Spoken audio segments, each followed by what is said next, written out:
members, welcome back to your place of business. I've been joking with my friends that no one ever taught me how to lead a church through a pandemic, and I doubt if you took a class on how to lead a city through a pandemic. So we're all in the same need of prayer, aren't we? Let me bow my head and bow our heads together, and let me pray for you. Heavenly Father, you are such a good God. You've done so much for us, and you've shown your love to us in so many powerful and creative ways. You've given us this beautiful place to live, and the beautiful nature and the rain that we all need, and you've given us these servants, these folks who have set aside so much of their time and so much of their lives to help us and to guide us. Lord, they're making important decisions in this place, decisions that depend on wisdom. Your word tells us that if we lack wisdom, we just have to ask, and you give it freely. So I pray wisdom for these folks today. I pray that the decisions made here will be good for this town and good for your people. I pray that there will be great unity here and that these folks would lead well, guided by you. We pray this in Christ's name. Amen. Please join me in the Pledge of Allegiance. I pledge allegiance to the flag of the United States of America and to the republic for which it stands, one nation under God, indivisible, with liberty and justice for all. Thank you, Pastor. All right, we have a proclamation today. 75th anniversary of Victory in Japan Day, and Councilman Good is going to do that for us.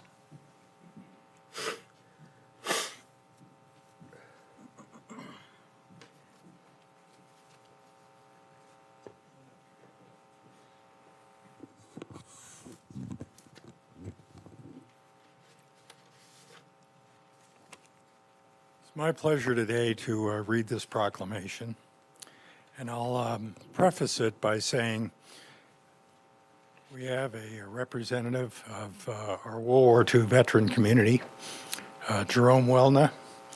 Not only did he participate at the D-Day invasion in France on June 6th as a second-class torpedoman, which means he was on the bridge of the USS Barton, which was one of the destroyers that provided suppressing fire on the artillery pieces at the top of Point du Hoc, where the Rangers had to scale this several hundred-foot cliff to take out the German guns. And Barton was so shot to hell that he ended up having to be reassigned to the USS Sterett in the Pacific so that he could serve there at the Battle of Leyte Gulf, the Battle of Lagarin, and also at Okinawa when finally we were able to reach the main islands and eventually have the end of the war. Coincidentally, this month's edition of the American Legion magazine, which I'm the judge advocate of the Post 6 here in Prescott, shows the signing ceremony on the USS Missouri on September 2nd. My father flew in the 6th Combat Cargo Group, so he flew C-46 cargo planes throughout the Pacific War from Biak and Port Moresby down in New Guinea all the way up to Okinawa. And one of his last assignments was to deliver all of the material to General MacArthur for the signing ceremony on the USS Missouri. However, he was only a second lieutenant, and he didn't have quite the rank to be allowed to stay and watch. And Jerry was also saying that with all the fighting that he didn't have the rank to be there to watch it either.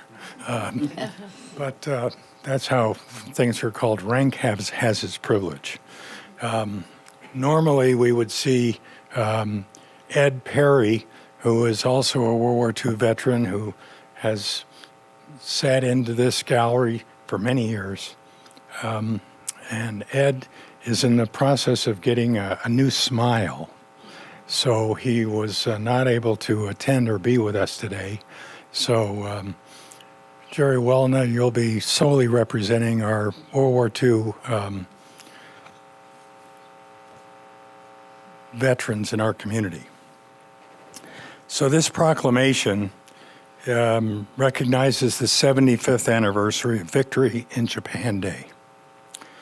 Whereas 16 million men and women served in the U.S. military from 1941 to 1945 during World War II, and whereas over 33 million military and civilians lost their lives in the Greater Pacific Theater during World War II, and whereas over 161,000 U.S. military members died in the Pacific Theater until victory was finally achieved, and whereas the representatives of Japanese Emperor Hirohito, the Japanese government, and the Japanese Imperial General Headquarters signed the Instruments of Surrender documents on the deck of the USS Missouri in Tokyo Bay on September 2nd, 1945, ending the war against Japan and effectively ending World War II.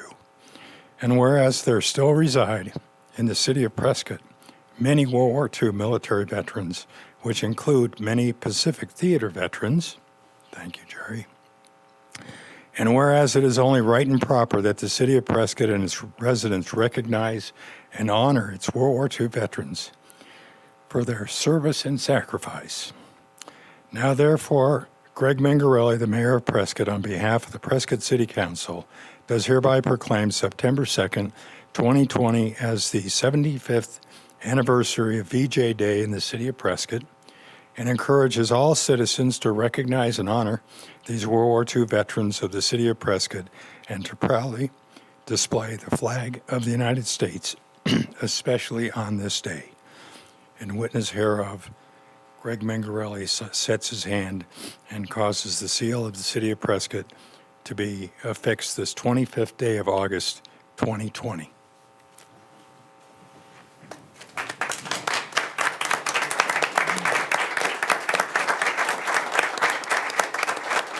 Thank you. It's an honor to know you.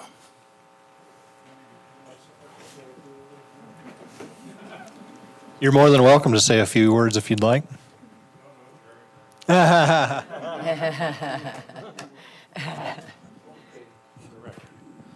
thank you. On behalf of, I'm going to get around here and face the group.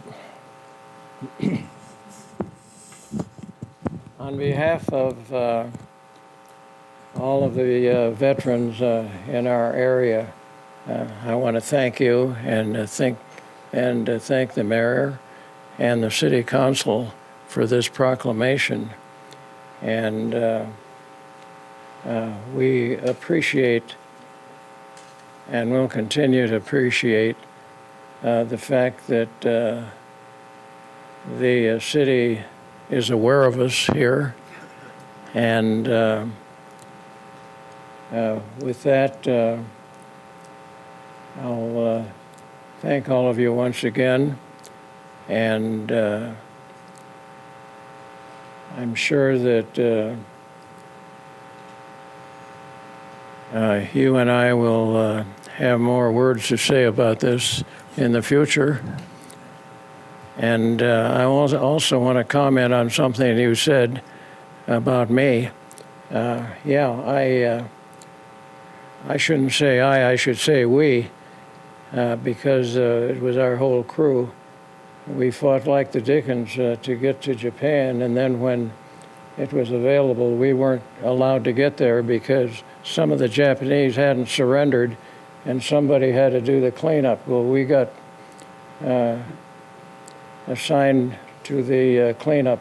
So anyway, that's that's the main reason we weren't there. That's what happens to us enlisted guys. That's right. Yeah.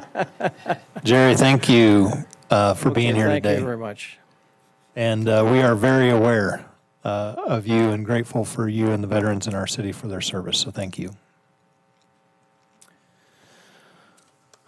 All right, let's move on to the consent agenda. I know that based on our study session, we will be pulling item H regarding Prescott Community Access Agreement, and we will be pulling item I regarding the resolutions for the Arizona League. Are there any other member want to pull anything else from the consent agenda? Mayor, can we call roll real quick? Oh, I'm sorry. Did I miss roll? My goodness. Thank you, Michelle. Let's call roll. Mayor Magarelli? Present. Mayor Pro Tem Moore? Here. Councilman Blair? Here. Councilman Good? Here. Councilmember Roosing? Present. Councilwoman Scholl? Here. Councilman Shishka? Here. All are present. Thank you. So items H and I, any other items any member like to pull at this point? Okay. Then I'll entertain a motion. Mayor, I move to approve consent agenda items 7A through 7K, except for letter H and I. Second. Have a motion and second. Please vote.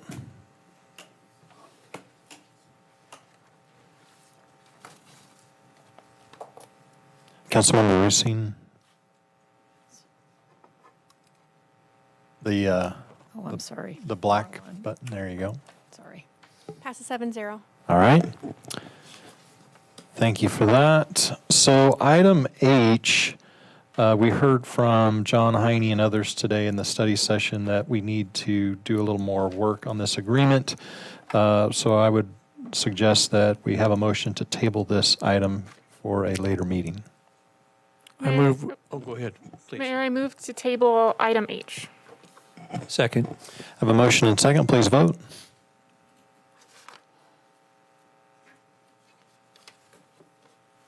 Passes 7-0.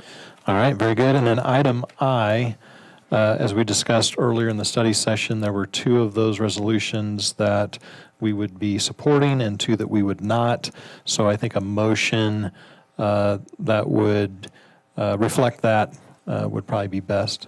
Mayor, I make a motion to approve of the resolutions with Resolution 2 and Resolution 4. As presented in the Yes, study as session. presented. Thank you. Yep. Very good. We have a motion. Do you hear a second? Motion and second. Please vote. Passes 7-0. All right. Let's move on to the regular agenda. Item 8A, please. Ordinance number 2020-1727, amending city code for the use of right-of-way for small cell wireless facilities, monopoles, and utility poles for coalition. Good afternoon, Mayor, Council. Craig Dosseth, Public Works. So this item is to consider to amend city code in relationship to small cell wireless. Our code, when we drafted the code verbiage, it was developed using small cell wireless policy in the House bill at that time. So we were provided a House bill that was being considered to use as an example, and then we ultimately created the verbiage for city code in there, and ultimately the state statute that was adopted removed some items that were included in that original version.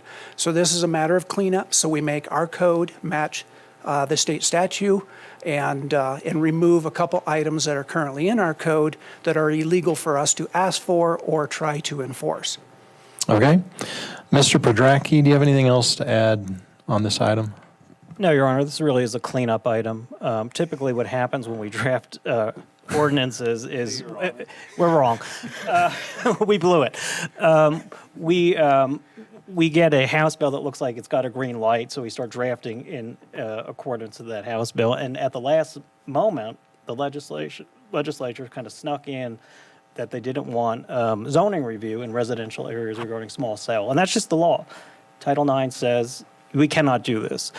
It was brought to our attention, not so ironically, by cell tower companies that are interested in doing work in our right-of-way. They brought it to our attention. We looked at it. There was no good justification for us to have that in there. This is a bill that was a matter of statewide concern, and what's in there is just illegal. So we're cleaning it up. Very good, thank you. Questions, comments from the council? Councilmember Rusin. Thank you. I would just like to comment that there were many versions of this House bill, this telecommunication House bill, and the version I looked up exempted single-family zoning, and that you would need to have a review. And unfortunately, that was deleted. And so I just look at this as another erosion of our property values, our neighborhoods, and our private property rights. I just would like to make that comment. I'm very sad to see this. Any other questions, comments from the council? Public comment? No public comment. Tammy, do you have any comments on Zoom? No comments on Zoom. Okay. Entertain a motion.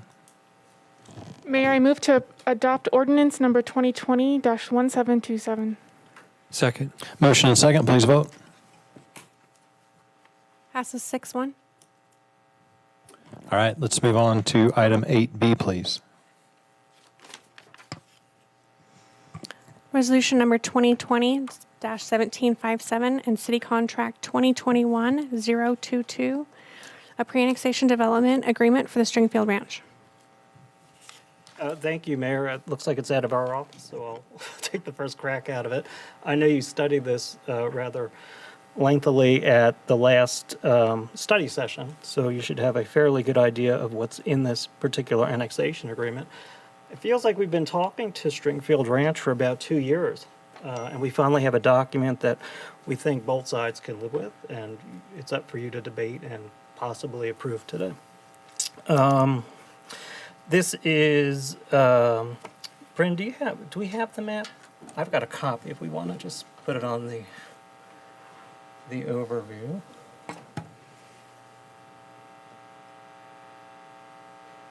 We're talking about property that's about 693 acres in and around the confluence of Williamson Valley Road and Pioneer Parkway.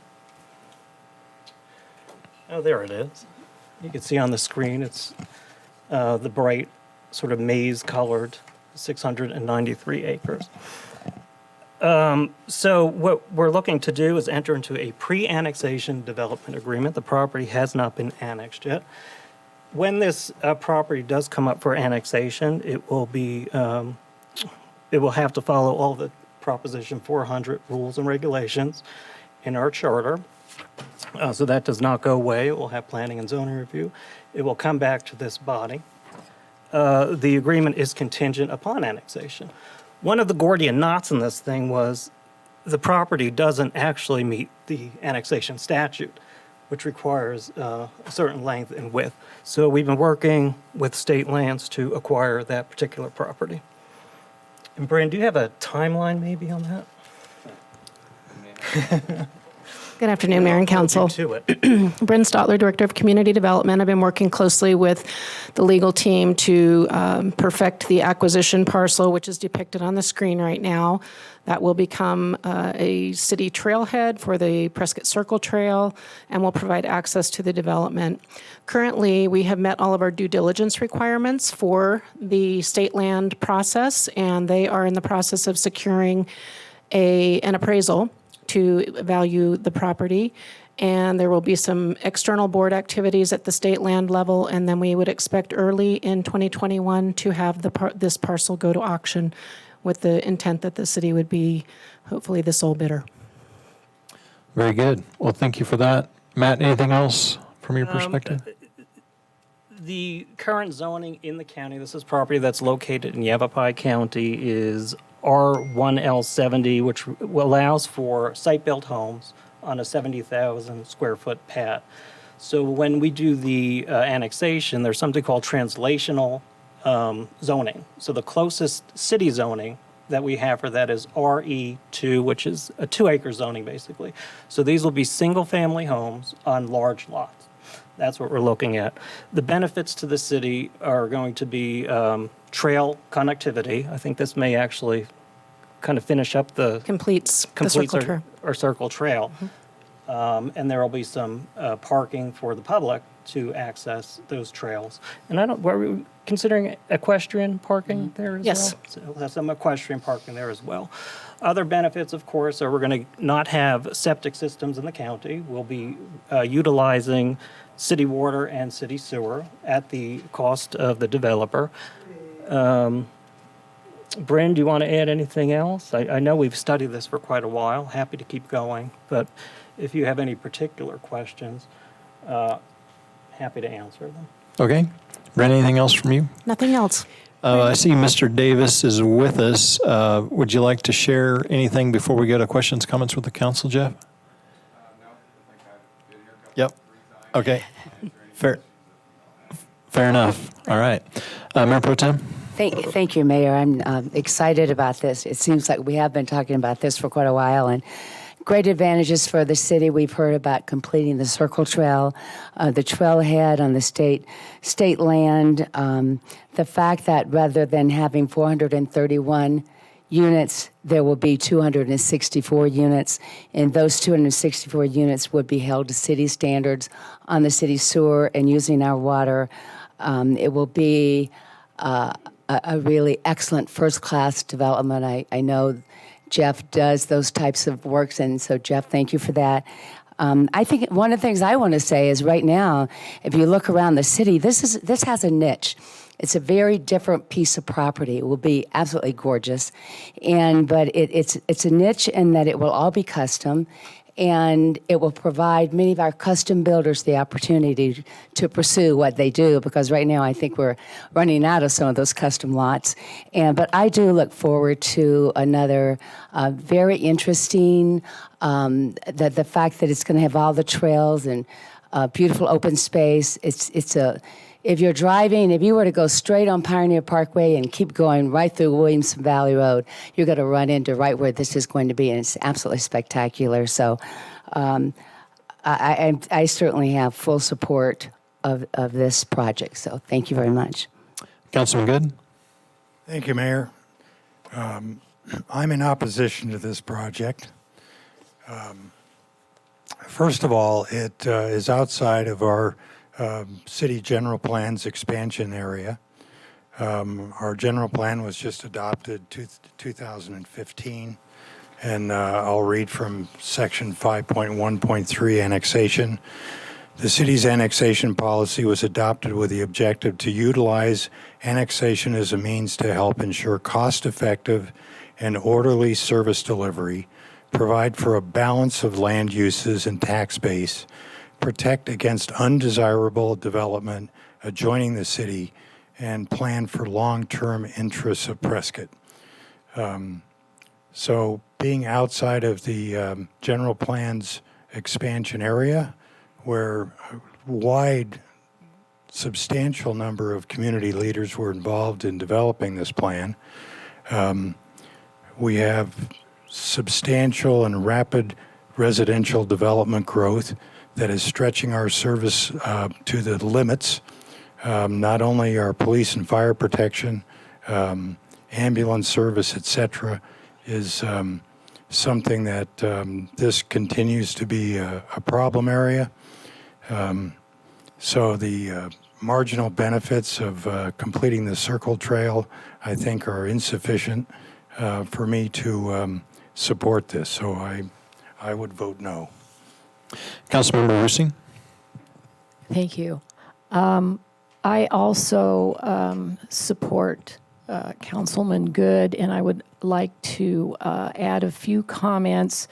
We are voting on an annexation here, or development agreement for annexation, and we have yet to see any cost-benefit analysis.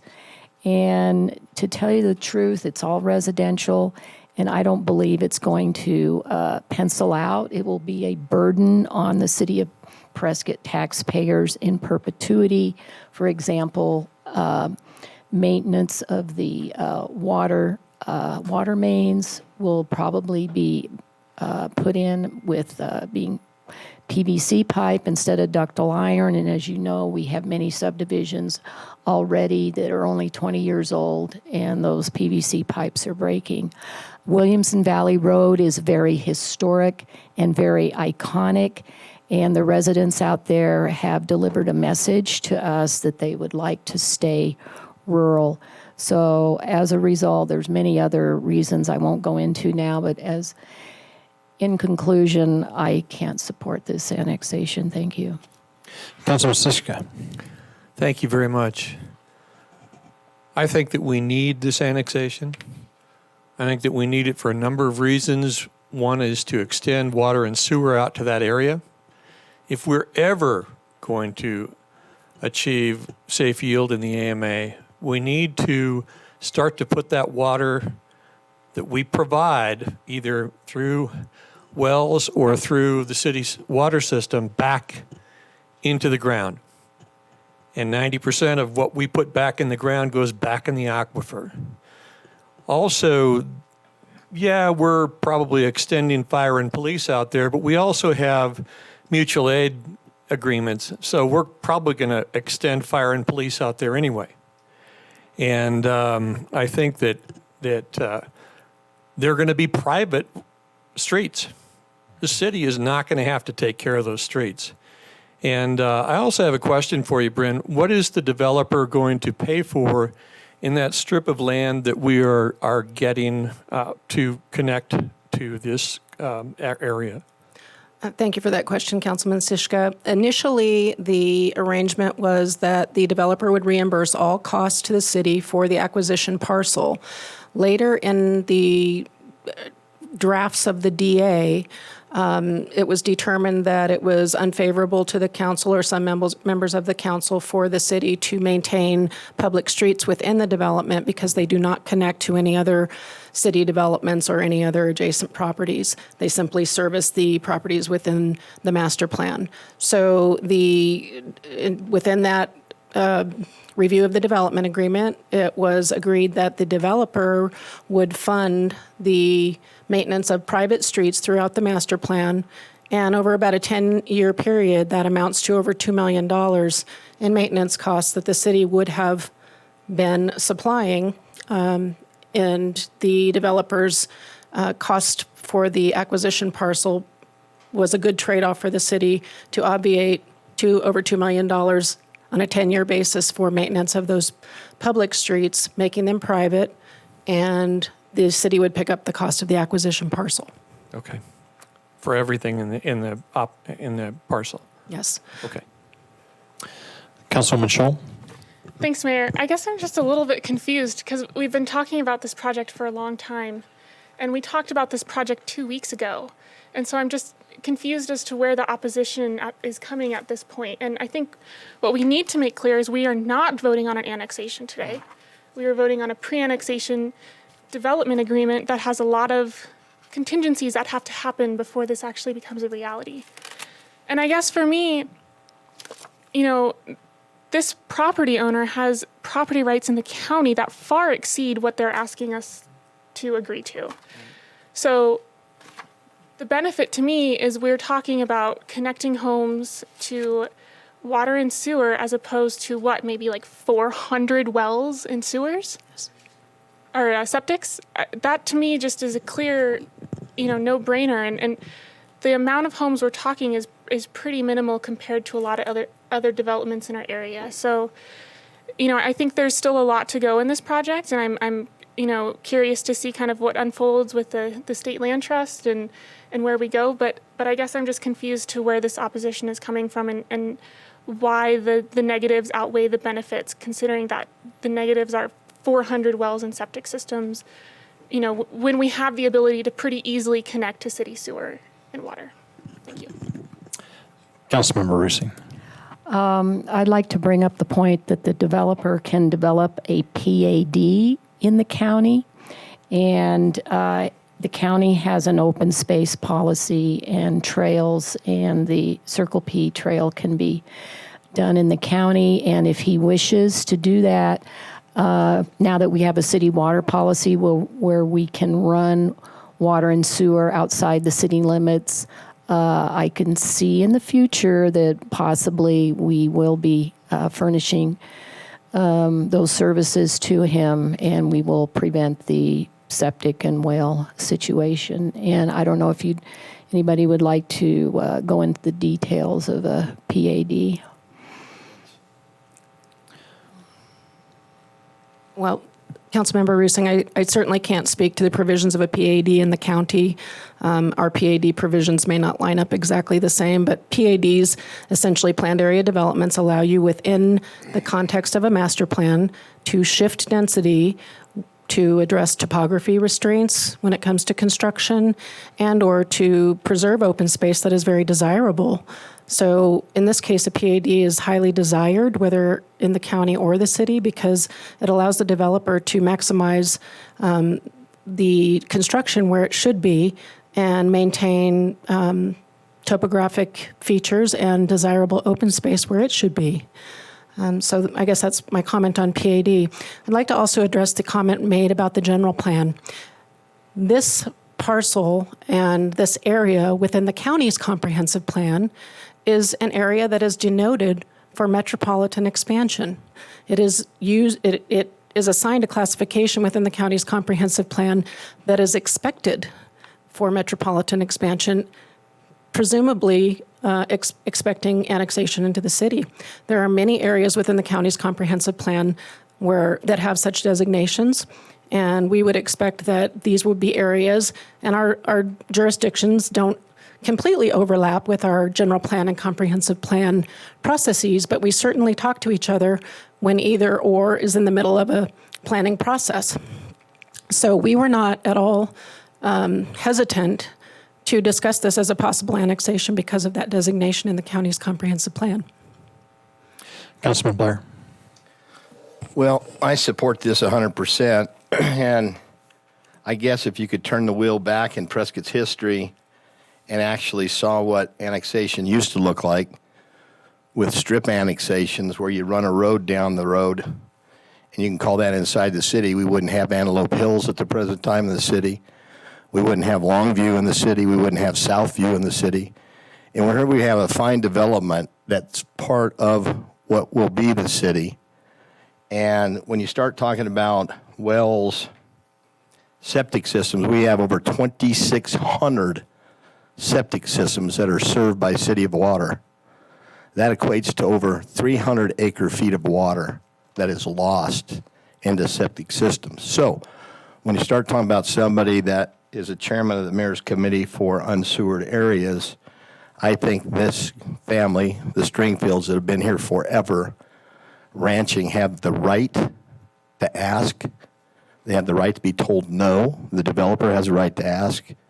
I think what they've presented to us is a quality development. We know it's going to develop, but they have more scrutiny to develop in the city than they would in the county. So I support this 100%. Mayor Pro Tem.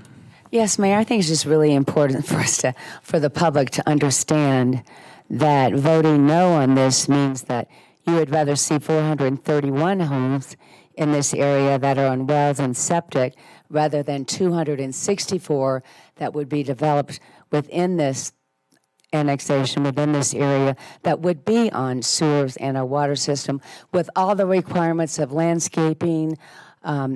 So to me, I'm with Councilwoman Scho. I don't understand the opposition when we've gone this far to something that would be, these will be high-end homes. We know that. They're going to be large acres, high-end homes. These are the people that will be coming to our area that will be philanthropists. They will be giving to this community. They will be paying taxes in this community. They will give back time and time again. So I don't understand why you would rather have 431 homes on wells and septics rather than 264 that are meeting the requirements of the city. Very good. Well, I'm a bit baffled as well. From an environmental perspective, as Mayor Pro Tem just laid out, this is an absolute no-brainer. We all have to know that that area will be developed at some point in time, whether it's in the city or the county.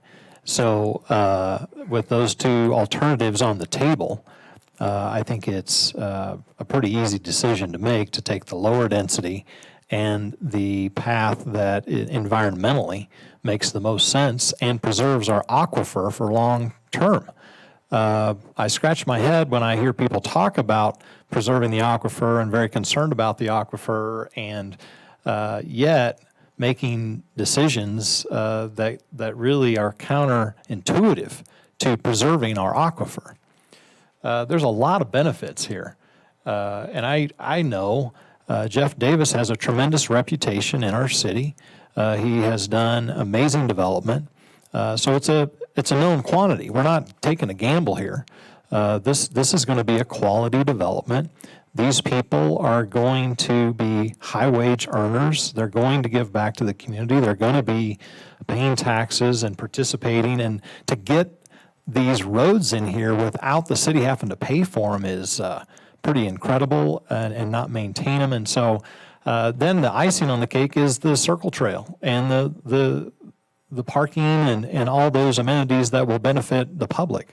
So I fully support this pre-annexation development agreement. This is not an annexation today, as Councilwoman Scholl correctly pointed out. Is there any public comment here, Michelle? There are 2 public comment and 1 on the Zoom.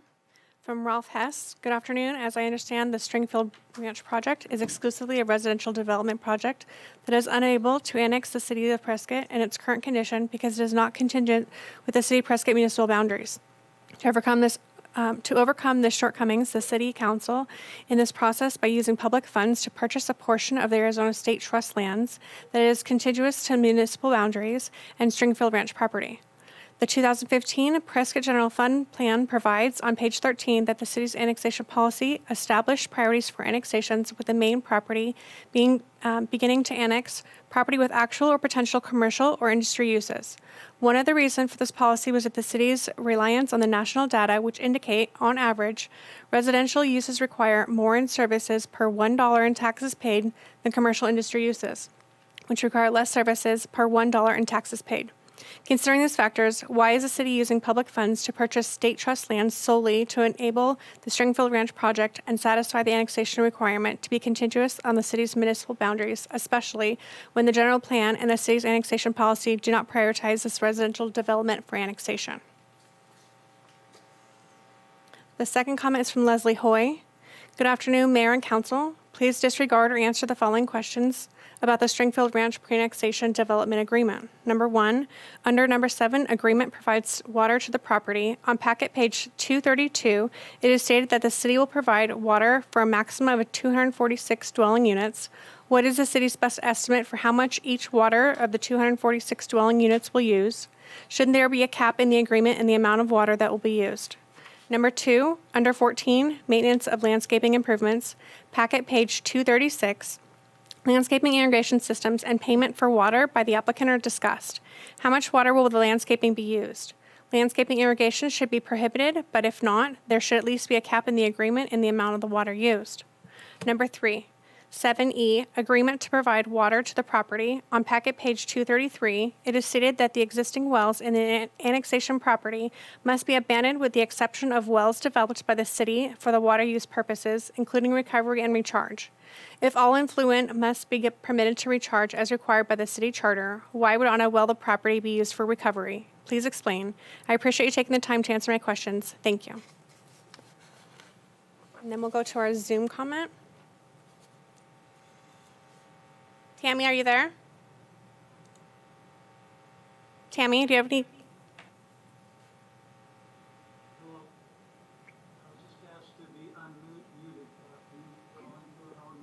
Mr. Mechanic, you're on. You have 3 minutes. I'm not opposed to the annexation. I'm not generally opposed to annexations. There's a mixture of discussion about water service and annexation. As Congresswoman Rushing mentioned, there could be water service probably provided if the city changes its policy, which I expect it does, for service outside the city limits. So we're sort of mixing that a little bit. But what I wanted to mention is a suggestion how to handle these annexations in the future. And one thing the AED annexation has shown us is that annexation is very valuable to developers. very valuable. I looked at some numbers for AED. They're very rough, but their initial plan is probably worth about $100 million to them versus developing in the county. They really wanted to develop in the city. It meant enriching themselves quite a bit. So my question is this the best deal the city can get? When the city looks at annexation, it should negotiate and look at what the total benefits are and get a fair deal. The developers should get something out of this annexation.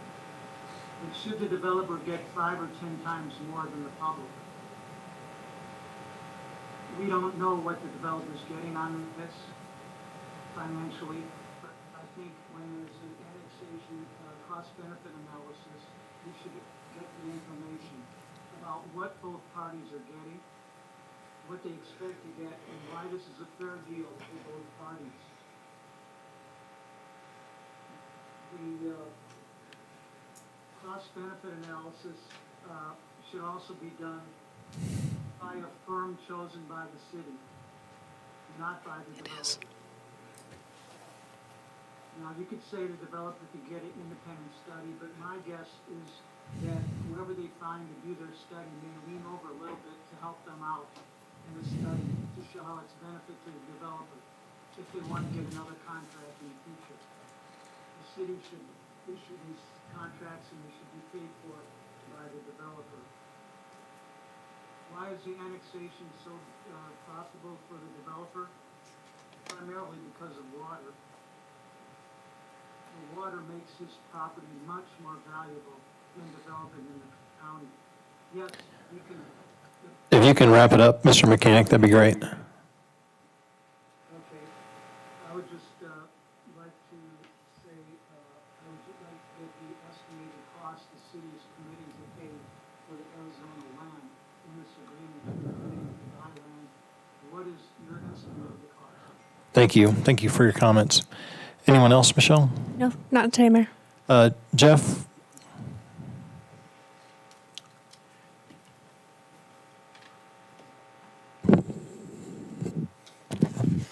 Mayor and Council, for the record, Jeff Davis, 110 East Gurley Street. I'll just go through a few of the comments, and I understand the opposition. Had it before, not my first time doing a development, as some of you have spoken to. I did come in here and do a cursory presentation a long time ago before I ever started this. And I looked for support. I thought I had everybody's support. Councilwoman Rusing was not part of the council at that time, so excluded. Regarding the general plan, if you look east across Williamson Valley Road, the city there's about 400 acres that's inside city limits. The north property line of that 400 acres runs straight through west and includes the north line of the State Land Trust and the Stringfield property. So it really does, in my opinion, geographically, logically fits to be part of the city.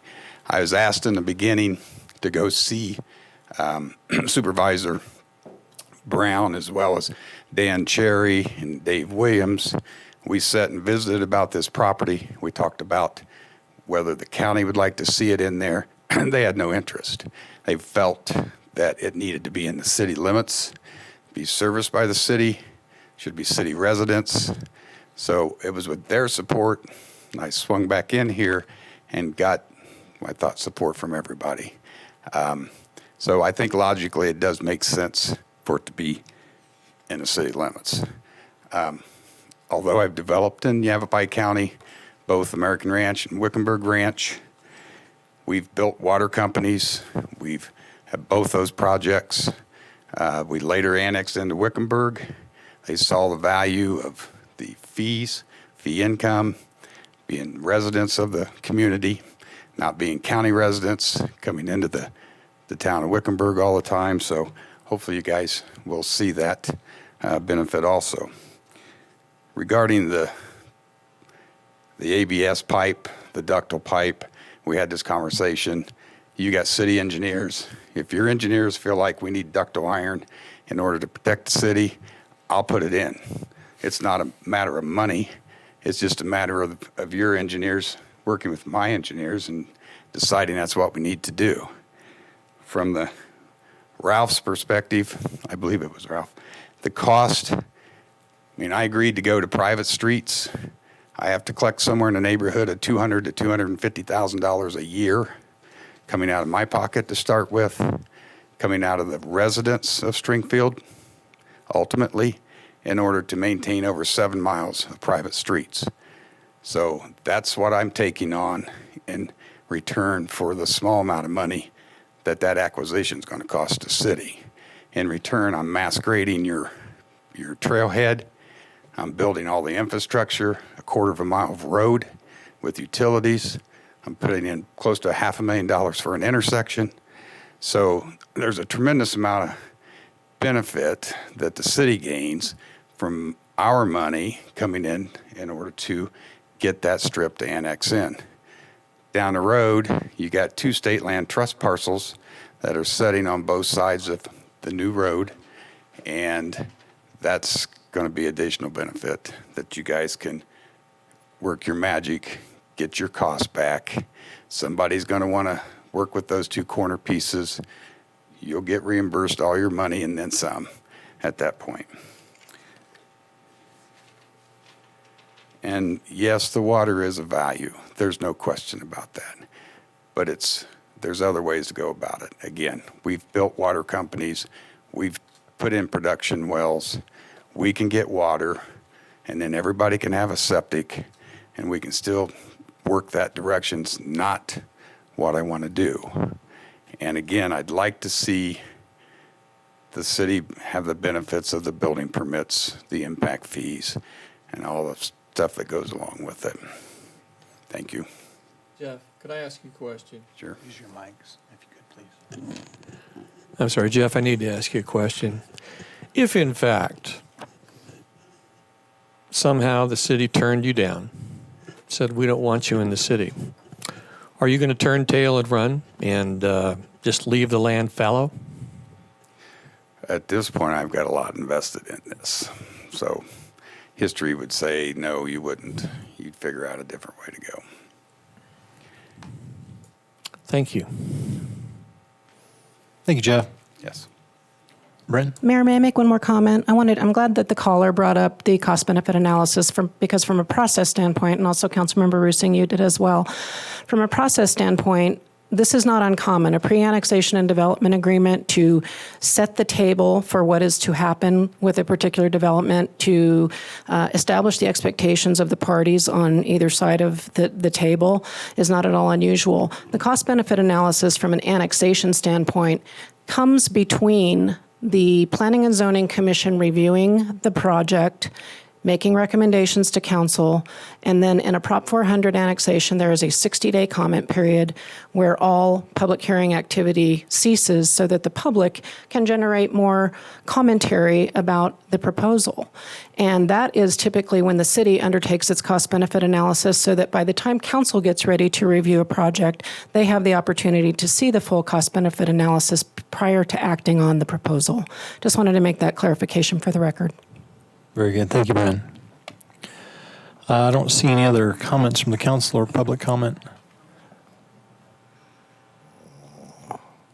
Just state your name and address, and then I think do we have comment cards here, Michelle? Do they're back in the back table. Okay, just fill one of those out afterwards. You have 3 minutes. Go ahead. Make this very short. I'm Valerie Stringer. I'm at 5964 Symphony Drive in Prescott, Arizona. I represent the seller. I've heard a lot of this. I've known Irene and her mother since I was 6 years old, way back when. We went to junior high, middle school, everything all through high school. She's a dear friend. She's entrusted me with finding the right people to help her sell her property. It's been in her family for almost 100 years. She has chosen Jeff, and we had many people interested. She's turned them down for the last 16 years.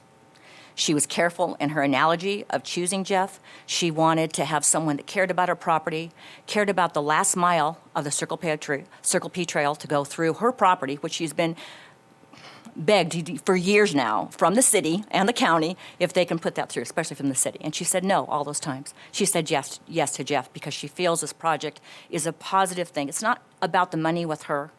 It's about her legacy, it's about her family, and she wants something done right for her, the honor of her family and her name. So thank you very much. Thank you, Valerie. Any other questions, comments from the council? I think we're ready for a motion. Mayor, move to approve resolution number 2020-1757 for city contract number 2021-022, a pre-annexation development agreement for Stringfield Ranch. Second. Okay. We have a motion and a second. Please vote. Passes 5-2. All right. Thank you. Let's move on to item 8C, please.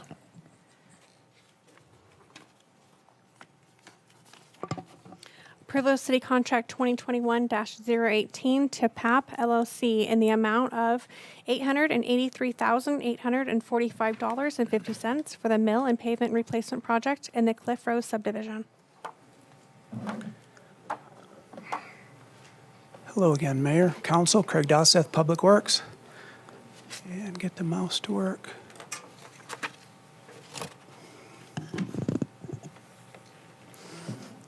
So this item we have is to approve city contract number 2021-018 in the amount of $883,845.50 for a mill pave replacement project in the Cliff Rose subdivision.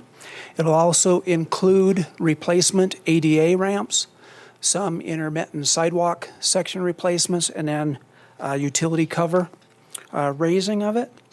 So this project stems from numerous PVC water main failures in the subdivision.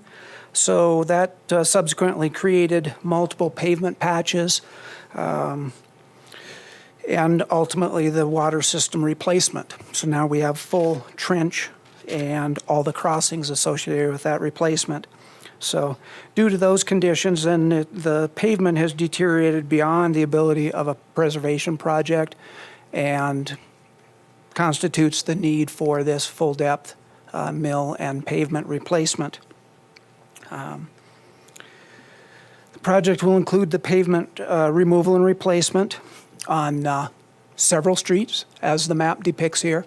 We have Boardwalk, Marvin Gardens, Oriental Avenue, Mediterranean, and Ricosa lanes that are all included in this. The water replacement project has been ongoing on Boardwalk and Marvin Gardens in this area for the last few months, and that is nearing completion right in time for the beginning of this project. So this was bid in late July. Ultimately, we had 6 bids submitted on the project. PAP LLC is the low bidder being considered for recommendation here today. Confirmation of the bid's been received. Verification of license, bonding, references, and past performance of similar projects has been completed. The bid is deemed responsive and balanced. And one thing to note, then, the combination between this project as well as the water line replacement in here. So the water line replacement project was $552,469. Combined with this contract brings it to $1,436,314.50 for the combined cost in this area for it. With that, I'd be happy to answer any questions as you have. Thank you, Craig. Questions, comments from the council? Councilmember Rusing? Oh, I would just like to find out, Cliff Rose subdivision, are the roads infrastructure about 30 years old, 25, something like that? It's in the 30-year range. Yeah, and we've had to replace how many linear feet of water main, of plastic water main? I'm not going to be able to recite a footage, but we have replaced all of the water main previously on Rosser from State Route 89 all the way to the vicinity of the adult center. And now we're doing this project as well. So, and then with the street replacing the pavement, how long do you expect this pavement to last before it'll have to be replaced again at taxpayer expense? The design for this pavement section, we would consider a 20-year design. 20 years? Now, that will not, we don't put it down and ignore it for 20 years. That will include pavement preservation methods over that 20 years in order to get that 20 years. But that is the expectancy of that type of road section. Okay, thank you. Other questions, comments from the council? Public comment? Tom Rusing.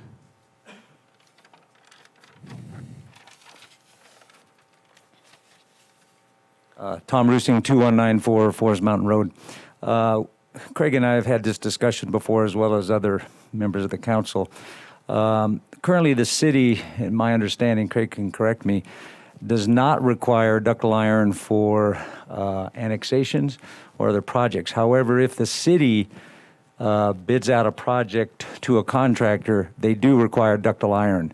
And so it kind of baffles me that we have a standard for our own, within the city, we have a standard to use ductile iron, and yet for annexation projects, they don't have to use that. And we've seen multiple times in multiple neighborhoods where failure of PVC has cost the taxpayer a significant amount. So I would recommend that the city address this issue and get the two kind of in line, so that if we require it for our contractors, then people coming into the city annexation should also have it. Thank you, Tom. Thank you. You going to bring some clarity to that, Craig? In our existing GESs, ductile iron is listed as the pipe material required. However, then we also have Section 9, which is alteration modifications, and individuals are able to submit an alteration modification request. Currently, we have a kind of a mixture, a spattering of private development projects that are going in. Some are going in with PVC, some are going with ductile iron. Items that are considered by our engineering staff when they receive an alteration modification is the type of geology in the area. Is it sandy, gravelly, silty loam types of material, or is it more solid rock types of material? So they immediately go to maps that showed the geology in there. Also, pressures are considered.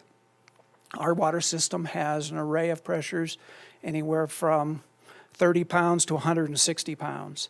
And once we get too high above 100 pounds, then PVC is not designed or engineered to withstand that. So that would be another situation that we would not allow consideration of PVC. Very good. Thank you. Councilmember Rusing. Oh, I'd like to add that the lifespan of ductile iron is about 90 years. So if we use ductile iron, it would be probably 3 times more cost effective, at least 3 times, instead of replacing pipes that have broken. And I know after just 20 years. Thank you. All right. Entertain a motion. Mayor, I move to approve city contract number 2021-018. Second? Motion and second. Please vote. Passes 7-0. All right. Let's move on to item 8D, please. Approval of city contract 2021-025 with Line Engineering for design and other engineering services for the Sundog Truck Main Phase C3 project in an amount not to exceed $1,466,418. Okay, this item, as mentioned, is for the approval of a contract for the Sundog Trunk Main Phase 3 sewer project, which will also include a regional lift station, and is being considered with Lion Engineering an amount not to exceed the $1,466,418. This contract is for design and engineering services. Design includes the regional lift station, approximately 25,000 lineal feet, of 18-inch diameter force main, as well as approximately 2,550 lineal feet of 24-inch gravity main.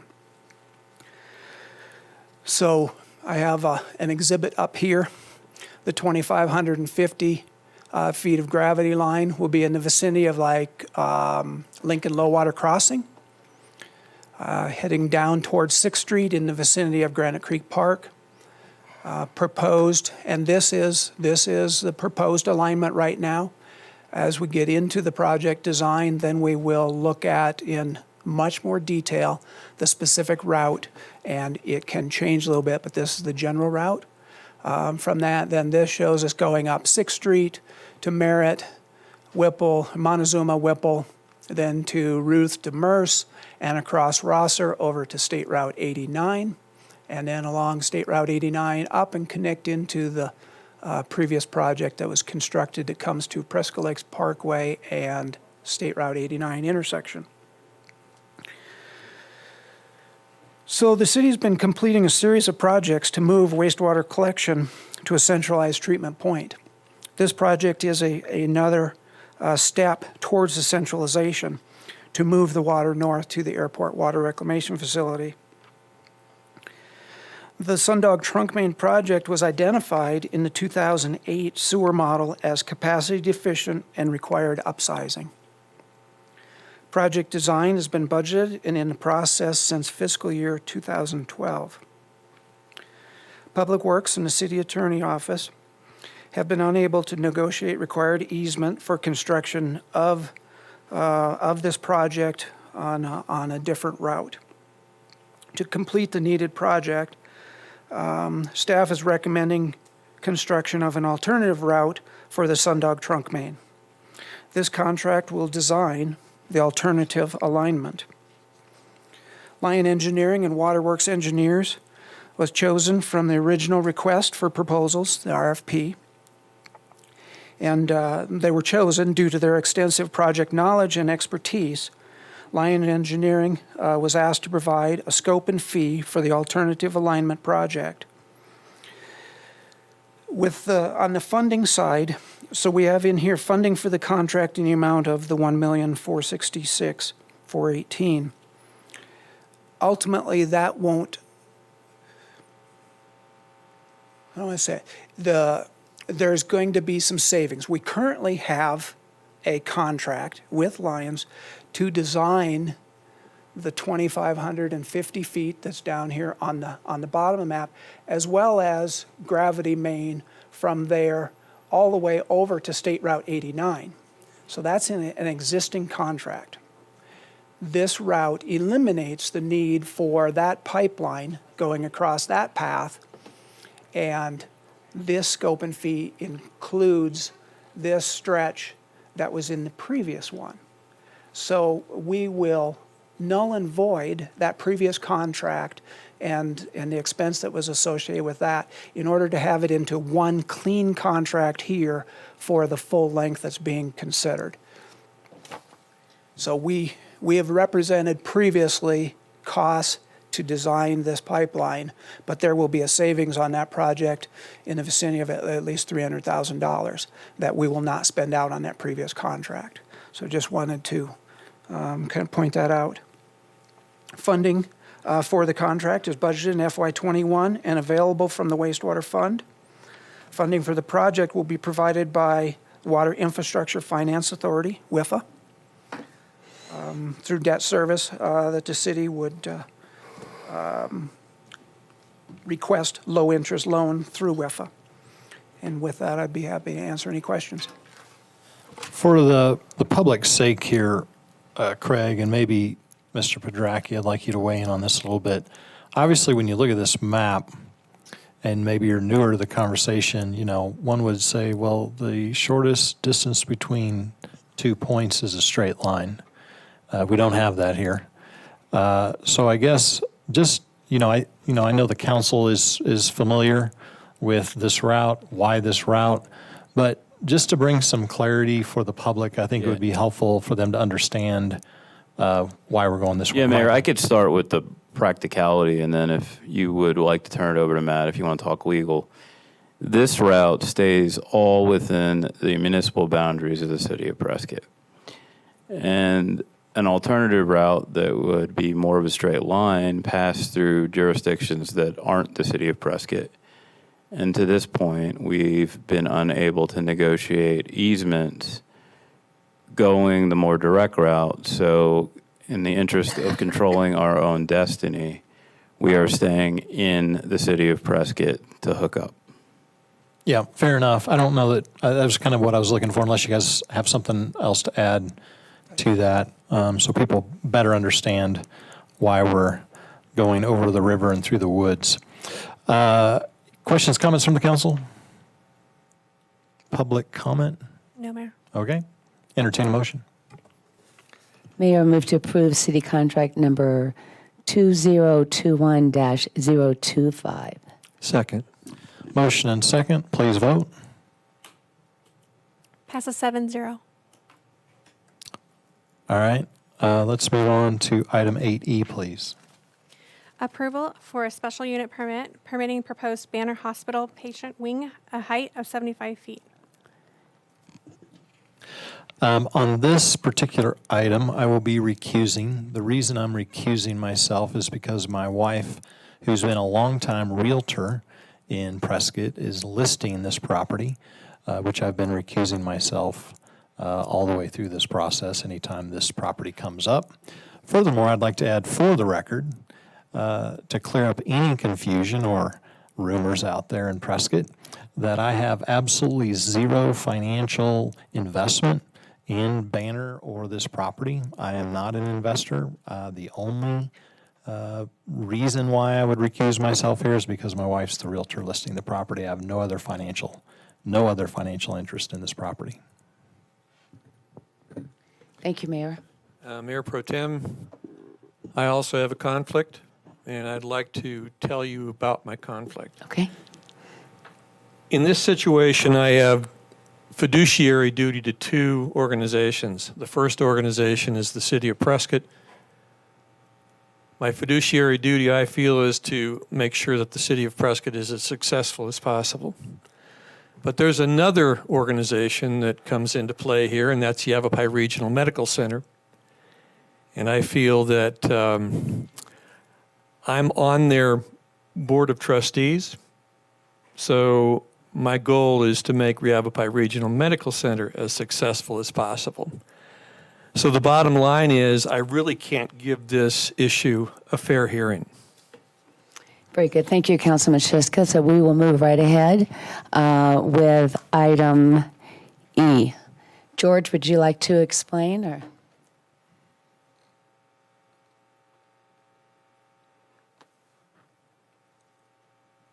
All right.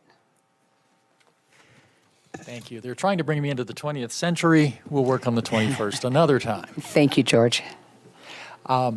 This is a request for a special use permit to allow Banner Hospital to exceed the 50 feet of general height, but stay within the maximum allowed height of 100 feet for this zoning district. So I will walk through a few steps here. We do have representatives of Banner's designers who may have some additional information to provide to you. At this stage, though, I think much of your questions will probably be answered by the presentation we have for you today. So the section of code involved are related to the Business Regional Zoning District, which is the zoning district that the entire Whispering Rock subdivision has. The request is for permission to go as high as 75 feet. Actual height at this point is 71, but there's some variation that can occur during the design process. And the SUP is specifically allowed for any use within a business, regional, or industrial district that exceeds 50, but it stays within the maximum 100. What it allows for is an additional view or additional review by council and previous to council by planning commission for recommendations, primarily to look at impacts on nearby properties and any mitigations that may be necessary. So it is not a variance. There is no requirement to find a hardship associated with the request. It is something that is relatively common. We've probably approved through the 20 years that I've been here 10 to 15 SUPs for height in various locations in town for various buildings. In this particular case, only a portion of the property, and I'll show you a little bit better review of that in just a moment, is actually proposed to exceed that 50 feet that would be allowed by right without this special use permit process. And that is a section of the patient wing of the hospital. It's along the north edge of the hospital, and you'll see why that's important in just a moment. The building placement was specifically designed by Banner to try and minimize the impact on residential properties nearby. So the location in general, it's a central, largest single parcel within the Whispering Rock subdivision. It is between Willow Creek Road on the west and a rock outcropping as part of the Dells on the east. And that rock outcropping is important. We'll show you a little bit more about that a little later. Just generally to give you an idea, looking back at the property from the vicinity of, or from the direction of Pinion Oak subdivision, roughly the hospital is located where the arrow is. That would be approximate center of the development. There is an extension either direction of that center line. So to give you an idea of the layout of the hospital, primarily it is a T-shaped or an L-shaped hospital, primarily L-shaped hospital. The patient wing is this upper area. It's the taller section. It's the section that would need to go to the 71 feet. The primary building, the main hospital function, is this area, and it will roughly stay at 48 to 50 feet in height. We did a view shed analysis to see what impacts would occur to views primarily from the residential area, Pinion Oak subdivision, because it's the closest residential area. And we picked a point roughly 2/3 of the way up the rock outcropping that can be seen back there. The yellow arrow points down towards approximate location where we did the view shed analysis, just to see if that area would still be visible to all of the folks who can see it now with nothing on the property. The green indicates areas that have a view of that particular spot. This is a view with no building on the site whatsoever. The next view shows a 50-foot building, one that wouldn't require the SUP. And the last view is one that shows a 71-foot building. And for those of you who couldn't see a difference between those three views, it's because there is no difference between those three views. The difference in the view shed of that particular point, again, not the top of the rocks, but 2/3 of the way up, is not impacted by the location of the hospital, specifically the patient wing of the hospital. We do have Banner Health, I believe, on the line. Craig Passey, I believe, would like to make a presentation of his... What was that name again? Passey. And I believe I saw him in attendance earlier. George, can I ask a question before Yes, we ma'am. go to Mr. Passey? So that outcropping that you've spoken to a couple of times now, am I correct in saying that's 25 acres that's been donated by Dr. Ascari It to is. the city for open space and trails? Thank you. I should have mentioned that. That entire area that includes the rocks back there is part of an open space donation to the city that was made at the time Which of the was original. private, now it will be public open space. If we do, go ahead. Craig, if you're on and you can talk, I can stop sharing my screen and allow you to share yours if you'd like to do that.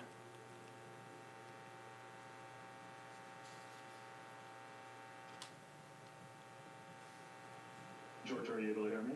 Yes, I can. Thank you. All right, perfect. Too many calls were muted and unmuted. Okay. Thank you.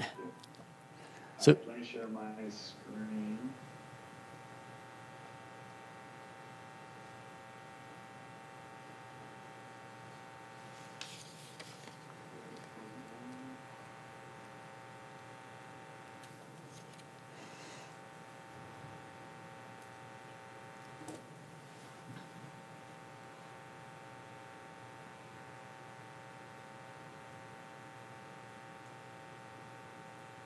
It's still, oh, are you able to see my screen now? We can see a calendar, yes.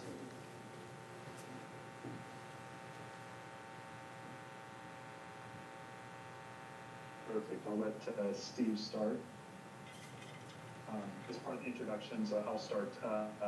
Good afternoon. Craig Passey, I'm an architect with Smithfield. Do you need my address as well? For the record, yes, please. It is 455 3rd Street, Suite 2 in Arizona.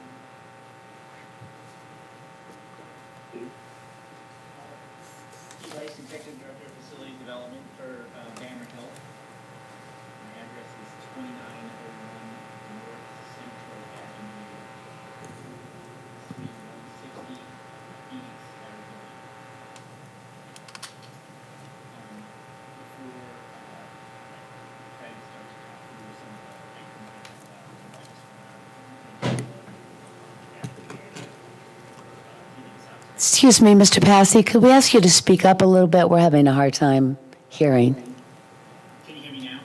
A little better. Okay. I just wanted to thank everyone for hearing us out on the special use permit.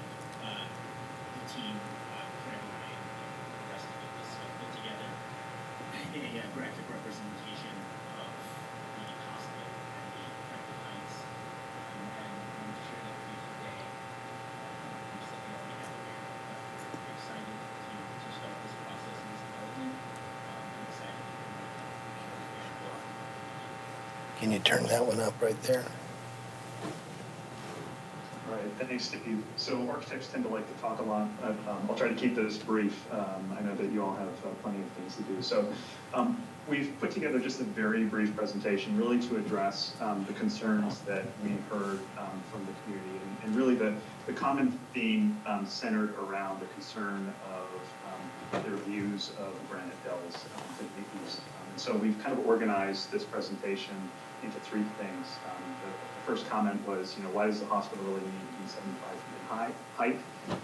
Second was whether there was an opportunity for the hospital to be designed more horizontal to perhaps lower the height of the hospital to eliminate some perceived blocking of the Granite Dells to the east. And then finally, really kind of crux of most of the comments was whether the view of the Granite Dells to the east would be obstructed by the hospital from Pinyon Oaks subdivision. So good place to start here is really the question about why does it need to be 75 feet in height. How the hospital is organized, it's really organized in two buildings that are adjoined. This diagram that you see on the right is a section through the hospital. To the right is what we call the diagnostic and treatment block. That includes the emergency department, imaging, as well as surgery. It's 2-story in height, and as George had mentioned previously, that falls well below the 50-foot allowable height. So the maximum height here is about 36 feet. To the left is the patient wing, which is a 4-story structure with a mechanical screening up at the top.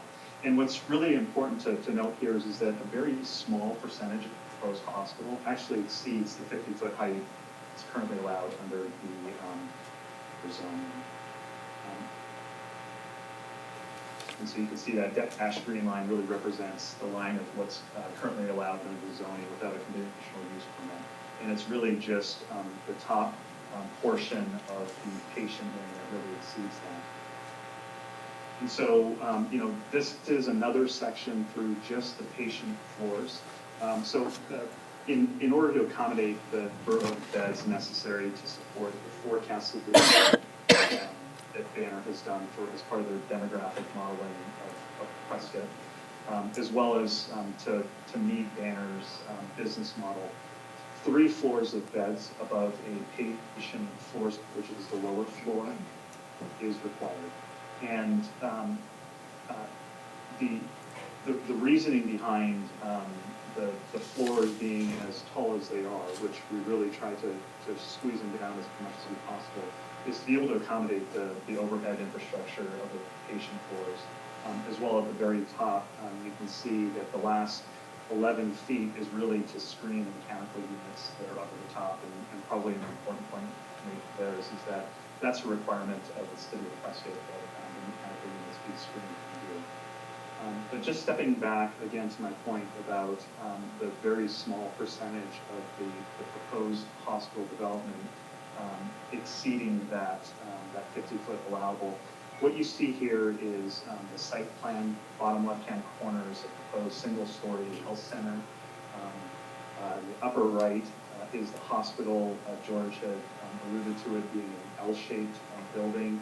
The area that is in blue is the 2-story portion. The bar that runs east-west above that is the patient wing, and the areas in blue all fall under the 50-foot allowable height. And so you can see that 73% of just the building footprint itself falls below that 50 feet. So as we go up to the patient wing itself, you can see that the building height of the patient wing is about 60 feet to the top of that wall. And so that represents about 27% of the building footprint. And again, not of the total building site, but just of the building itself, which makes it a very small portion of the site. And then finally, I made mention of the City of Prescott's requirements for screening mechanical equipment. The remaining 10%, or 10% of that 27% that exceeds the 50 feet, is really related to screening of the mechanical equipment. Second question was why there wasn't an interest in designing the hospital more horizontal. And so, you know, the designs of hospitals are very deliberate. They are laid out they're driven by adjacencies of departments and services, and increasing the building footprint, spreading it out over a greater area, really only increases the travel distances. It creates some operational challenges, and ultimately it has a potential of compromising patient safety. You know, when we look at hospitals, there's really two ways to organize hospitals. The first is as a bundled approach, which takes all of the services, the diagnostic treatment that you saw on that first slide, the two-story element, and it stacks all of the patient wing on top of that. And what that does is that while it creates great vertical connections to services, it also creates a much taller building. What we have done here is we've taken the approach that's called an unbundled approach, which is where you separate out the diagnostic and treatment functions from the patient tower, in effect reducing the overall height of the building itself. And then finally, whether the hospital was going to obscure views of the United Bells from the development, the residential development to the northwest. What you're looking at here is essentially an aerial view, a site plan of the larger area. To the left of the screen, you kind of see the outline of the various residential tracts. And then to the very right is you can see the hospital property, and then even further you can start to see the topography of the granite bells themselves. At the very bottom of the screen, what you'll see is essentially a section that's cut along that red line up top. And the black line, obviously, or the black represents the profile of the grades that you see. And so really what we want to point out here is that the finished grade of the residential neighborhood is at 5,108 feet. If you track those dashed lines across, what you'll see is that the hospital site actually sits significantly lower than the finished grade of the residential area. And so essentially the top of the patient wing sits almost level with the finished floor of the residential area, and that 11 foot of screening wall would put it about 11 feet higher. And so, you know, the vantage point from the residential area to the granite dells, what you can see is that the lowest part of the granite dells is at 5260, which is actually just slightly under 80 feet higher than our hospital, thereby actually being obscured by the hospital. The last slide is just a summary of the various elevations. Again, I mentioned that the residential area, the finished grades there range anywhere from 5160 to 5180. The hospital finished floor, again, because it sits at a significantly lower elevation, is about 40 to 60 feet lower. So by the time you track all the way up to the floors, what you see is that the top of the walls of the hospital wing, the patient wing, really sits flush with the residential area, and the screen wall only puts it about 11 feet higher than the finished floor of the residences, which is still significantly lower than the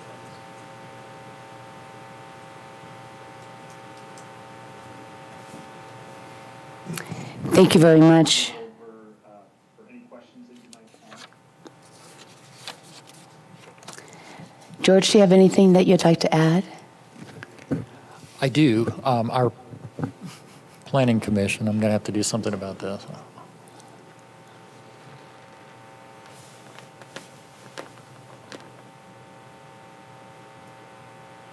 Okay.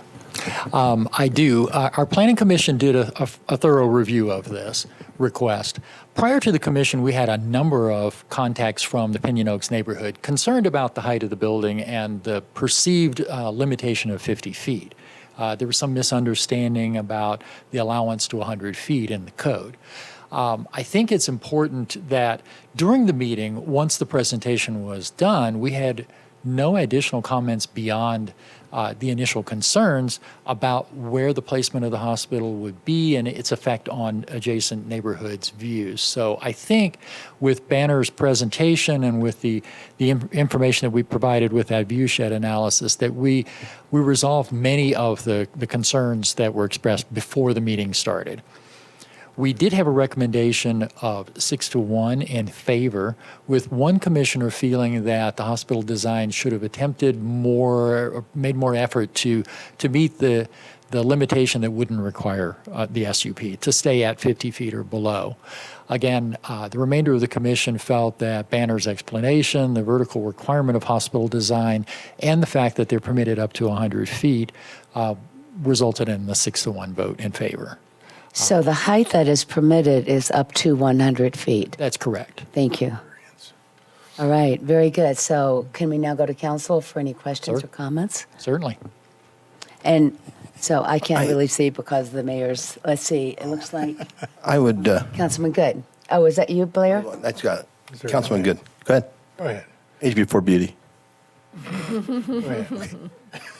I would just say it's pretty easy to look at YRMC and mirror that same building on that property. Yeah. Because you have 4 floors and an equipment covering on the top floor. So the elevator shaft is actually 5 stories. So that's about the same height. Would it not be, George, around 70 foot? It's very close. It's about 65 feet is best measurement I could find for it.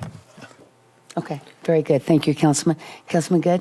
Thank you, Mayor Pro Tem. I've always been a pretty strong supporter of the Banner system at large.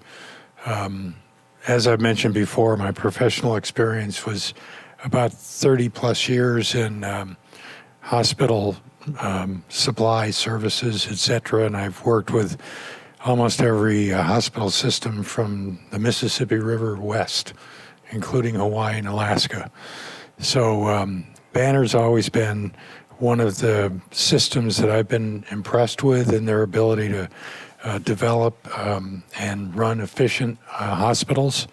So when I first was aware of their potential interest in our area, I was quite pleased that they would make that type of investment.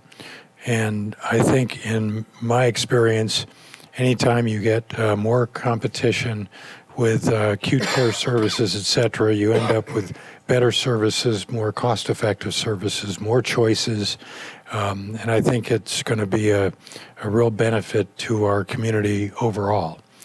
I know some of the concerns that were raised with Pinion Oaks residents.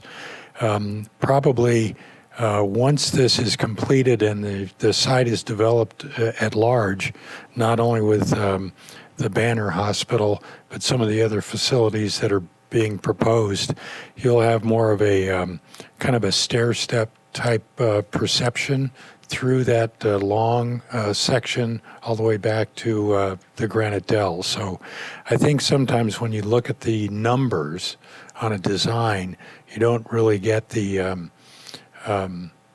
visual impact or reduction of impact that I think this project, and once it's completed, will be actual. As Mr. Pressi was describing the elevation changes, I did come up with one idea that maybe if they could paint the leading edge of their patient tower with the same colors as the Granite Dells, it might just blend in.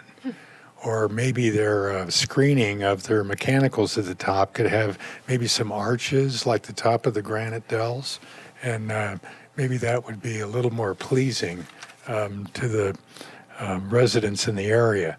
But I think anybody who purchases a residential home in the area that's adjacent to really our most major artery from the airport down to downtown just has to expect that over time those areas are going to be developed. So I think overall this is a project that I can support strongly, and it will be a real benefit to the community at large, particularly in the healthcare area. Thanks. Thank you, Councilman Good. Councilwoman Scholl? Thanks, Mayor Pro Tem. I agree with a lot of Councilman Good's analysis. I think, too, if we were talking about an office building or an apartment complex, this might be a different conversation. But considering that we're talking about a new healthcare facility, a new hospital in the area, I think that kind of gives some more credibility to this request. I think, based on the presentation and the information that we've been presented with, Banner has done a great job of trying to make the 75 feet as small as possible and to really try to make it, accommodating to the community. And so, for that reason, I think this is a time where, this permit would be acceptable. Very good. Thank you, Councilwoman. Councilwoman Russi, would you like to, any comments? Thank you. That was a very good presentation. And I think for a community this size, we are very blessed and thrilled to have two wonderful healthcare facilities. And I think they're both going to be wonderful assets to our community. Thank you. Thank you. I would like to just make a couple of comments, and I certainly agree with my fellow council folks here, wanting to say welcome to Banner and what a great opportunity it is for our city to add this medical facility. And I also want to again recognize Dr. Ascari donating the 25 acres of a magnificent beautiful granite dales that will be adjacent to this property. So not only will you be able to see them, you will also be able to hike within them. And so appreciate that. One of the things I'd like to mention, early on when we started the meeting, I talked about the Commission on Well-Being, the survey that we were doing. I've been reading the comments, and many of the comments are saying we need more opportunity, more competition, as Councilman Good said, more opportunity for healthcare. And I believe that this does help us with that. So I'm certainly in full support, and again want to express my gratitude for Banner, Dr. Scurry for this possible project. So thank you very much. So I think we're then, can I have a motion, please? Do you have any public comment? Oh, I'm sorry. We have no public comment. And does anyone in the audience want to speak to the item? Thank you, Matt. Thank you, Michelle. It looks like we have someone that would like to speak. Ma'am, could you please say your name and address? My name is Bonnie Highsmith. I live at 915. We can pull that mic. There you go. I live at 915 Grapevine Lane, and I do live in Pinion Oaks. Yeah, I agree that we need this because I've lived here for 8 years, and I can't even find a GP, Right. I mean, it's bad. And I really, really like Banner. I've been to Banner because our healthcare system up here could not handle the problems I was having. The only thing that I think, and like I said, I live in Pinion Oaks, I'm sure that this building will not obstruct my view of the Dells. I have a beautiful view of the Dells. But I just, when we first moved here, to go past, the Dells was just a thrill. And now all this construction's going on. Just even driving by, it's going to be not very pretty anymore. I mean, it isn't. And I do not like the idea of anything. I mean, you drive down Pioneer Parkway and you're looking all over between here and there's so many acres of land available, and I just can't understand why everybody has to build in the dells. That's all. Thank you, Bonnie. Appreciate your comments. Any other comments? And then, Mayor, just because we have the two recusals, an affirmative vote on this would require 3 out of 5 council members. Thank you, approving Matt. this. So could I please have a motion? Mayor Pro Tem, move to approve special use permit SUP 20-002 to permit proposed Banner Hospital patient wing, a height of up to 75 feet. Applicant is Banner Health, property owner, Whispering Rocks LLC, site APN 106-02-398. Thank you, Councilman Wood. And we have a second? Second. Very good. So let's please vote. Passes 5-0. Thank you very much. Now we will move on to our next item,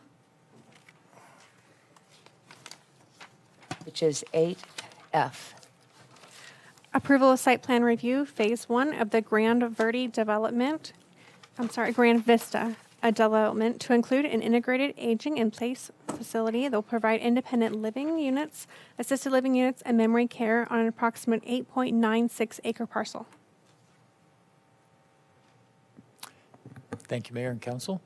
This is a request for a site plan approval. It's kind of a little bit unusual. You don't get very many of these. They're usually triggered by larger projects or projects that require a certain step in approval because of where they are. In this case, it's on a commercial corridor that extends along State Route 69 all the way to the end of the city.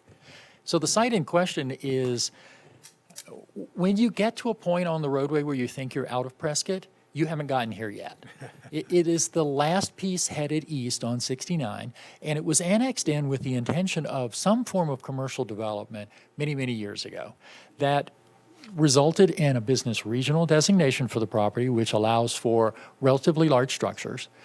It also was intended at one time, I believe, to be an apartment complex, a mix of uses, apartments and commercial uses, and a number of other things over the years.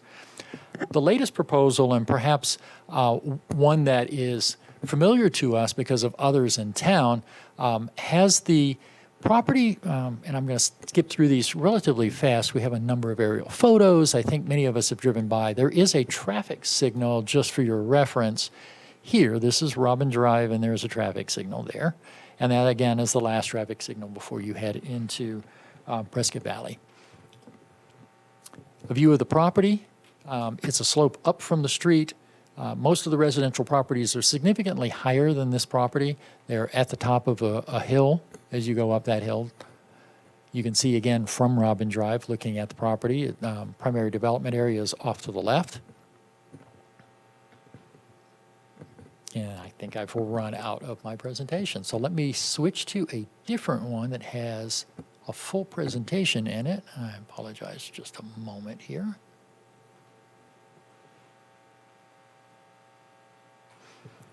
And I'll walk through a couple of more steps. And again, I apologize. There are a lot of slides here. We had a very thorough presentation of the Planning Commission.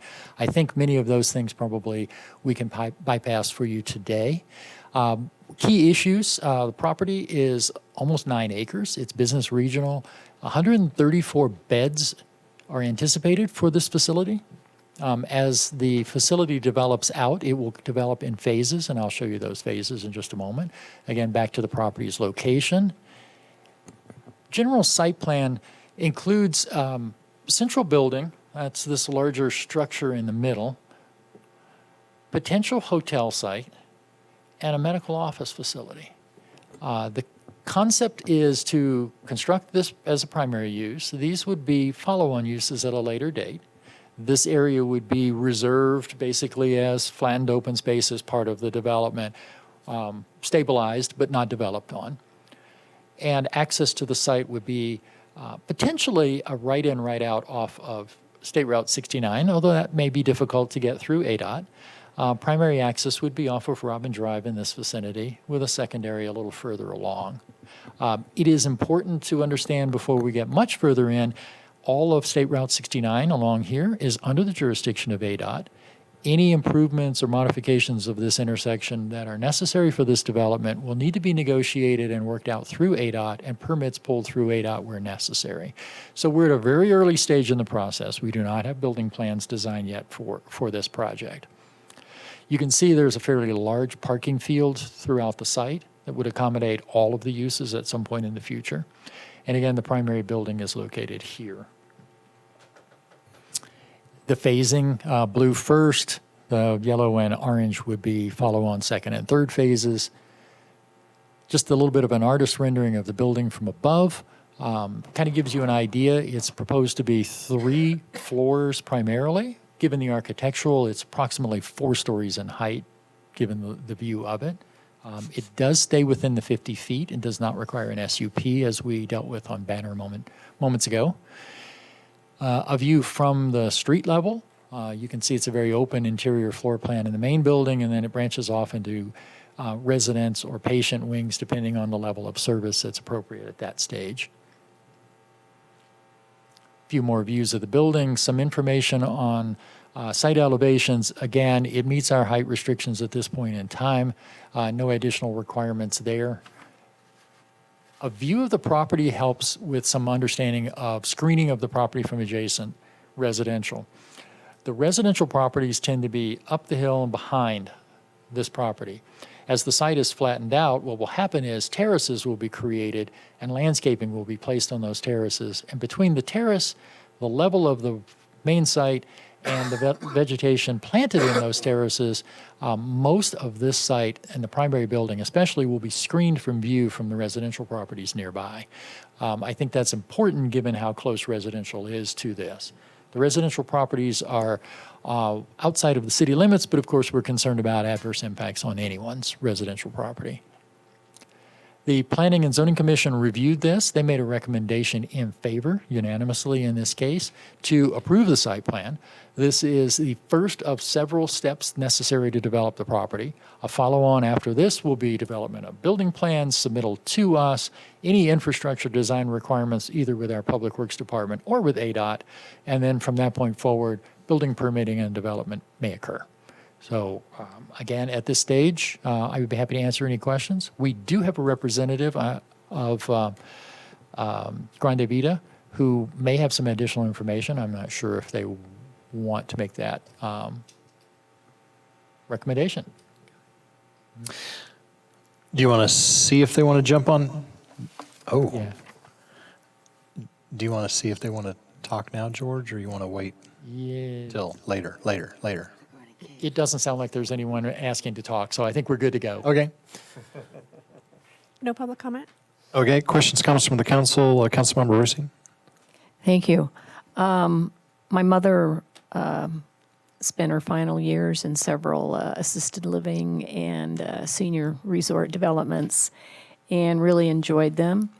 And I think that having a resort community in the vicinity of our city and also a hotel is an asset. But one thing I'm concerned about is having this residential facility on Highway 69 and the noise. And I was wondering if we could require, just for quality of life issues, for the residents, if we could require additional soundproofing of the glass and the building, because it's one thing, you know, if you're staying in a hotel, you're usually there one night for 6 or 7 hours and then you get up and leave. But these residents are going to be there every day, year in, year out. And I'm just concerned that the highway noise might affect them. Thank you. Thank you. We can pass that on to them, certainly. Yeah. Other questions, comments from the council? Councilman Good. Thank you, Mayor. I know this is the elevation and the slope very close to the Diamond Valley area. So are we going to have to invest in lift stations to be able to take the effluent and get it up the hill to be treated? There is discussion between the developers and the City of Prescott's Public Works Department about how to get utilities to the site, but those have not yet been resolved. that would occur with prior to the infrastructure design.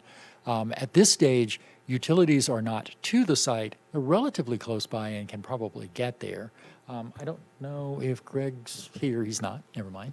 The discussions are ongoing. There has not been a conclusion yet that it's necessary to install a lift station to get this site back up the hill. There are other design features that may work instead. I mean, that's a substantial development. I would expect there would be a lot of effluent to be able to deal with sewage and pumping and treating. And yeah, that whole Diamond Valley area is of concern. One thing that I do know from prior discussions, it would not be the intention of the city to design something at this stage to take all of Diamond Valley in right to the system. It would be just this facility, and it would be specifically in relation to a staged approach. Right. As they build out the site, they may have to increase the size of their facilities, their infrastructure. It has been prior practice to have them install the infrastructure, so if they have to upsize our system to hook to it, that would be on their cost rather than on the citizens' cost. If it's a lift station, obviously there is long-term maintenance. Right. Well, we'll have to watch that develop. Thank you. Councilmember Rusi. Oh, I just wanted to say that was one of my concerns was where was the water and the sewer in location to their property line. South off of the map, but there's intervening properties, so we would have to have both extended to this property. And easements. Easements or through existing rights-of-way. And who do you think would bear the cost of extending services? Yeah. The burden is on the developer to bear the cost. But we can confirm what we're looking at in terms of wastewater infrastructure improvements and get that to you guys for you guys to review before you make a final determination. Thank you. And you said no public comment? I actually do have one public comment. Okay. Go ahead. Tammy, are you there?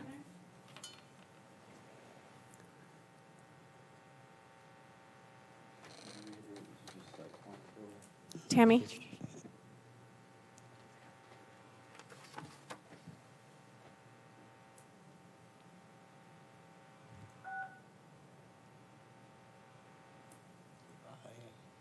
Okay, we'll email that comment to the council. Okay. Mayor Pro Tem? Yes, I just would like to say on a very positive note, it looks like it's a wonderful project. I like the idea of the agent-in-place facility, independent living, assisted living, and memory care, and also the idea with a hotel being there. I just think it just seems like a nice addition to the city, so I appreciate. I listened to the P&Z meeting, and I thought they did a thorough presentation, so I'm sure all these other issues can be addressed. So, and fully again, support this. As I mentioned earlier, it's a site plan approval, so you're really looking at the top-down view of this. Many of the other things that you've expressed some concerns or questions about are in process and have been in process with various city staff as we move forward. All right, we'll entertain a motion. Mayor, I move to approve site plan Site 20-004, Grande Vita Development Phase 1. Second. Motion and second. Please vote. Passes 7-0. Hey, Jerry. This I picked this quote for you here at the end of the meeting, especially since you waited. Yeah. Can you hear me, Jerry? All right, this quote is for you. George Patton. Wars may be fought with weapons, but they are won by men. It is the spirit of men who follow and of the man who leads that gains the victory. George Patton. Thanks for sticking with us today. This meeting is adjourned. Great.